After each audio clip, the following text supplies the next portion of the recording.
هەموو چوارشەممەیەک وادەی کۆبوونەوەی ئەنجومەنی وەزیرانە، بەڵام 2 هەفتەیە حکوومەتی ماوە بەسەرچوو کۆ نەبۆتەوە.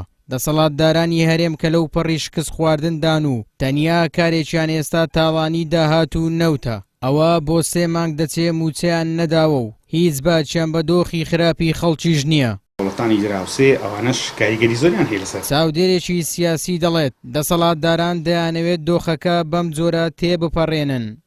نایانەوێ ئەو میلەتە لە خۆشگوزەرانی دابی. قوت و ژانی وان و ئەو دەسەڵاتی کورسیەکەی وان لەسەر ئەو برسیکردنەیە، لەسەر ئەو معاش نەدانەیە، لەسەر ئەو موچە نەدانەیە. ئەگەر نامعقولە هەرێمەکی 5 ملیۆن کەسی ئەو هەمە داهاتە ئەو هەمە سەرەت و سامانە، یعنی نەتانی تۆ موچە بدەیت چاوەڕێی بەغدا بکەیت.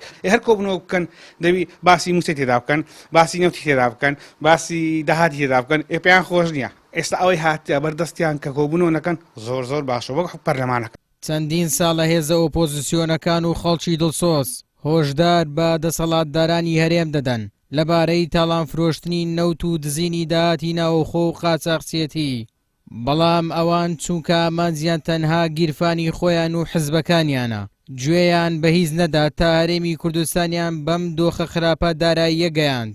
ئێستا کە نەوت بە قاچاق دەفرۆشن و ڕادەستی ناکەن، دەست لە تاڵانی سەدان ملیار دیناری داهاتی ناوخۆش هەڵناگرن و ئامادەنین بەو داهاتە 1 موچە بدەن.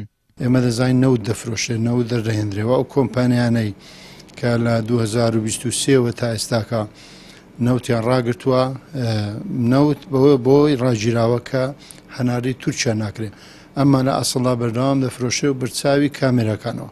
ئەگەر کۆی داهاتی نەوت لەگەر کۆی داهاتی ناوخۆ کۆ بکەینەوە بە جۆرەی ڕاگەیاندنی ئەپیکۆر و بە جۆرەی ڕاگەیاندنی سۆمە و ئەو کەسانێک کە بەرپرسن دەڵێن سەروی 900 ملیار دەست دەکەویتن. بە کورتەکەی ئەگەر پارتی وێچەتی بیانێتن موچە بدەن بەو نەوتە و بەداهاتی ناوخۆ بە جۆرەی ئەو داتانێک کە خۆیان ڕاگەیاندووە دەتوانن موچە بدەن.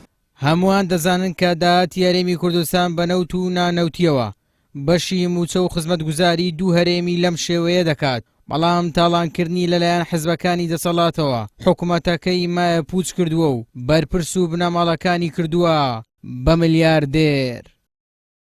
ئیبراهیم زیاد، کەناڵی ئاسمانی پەیام، هەولێر.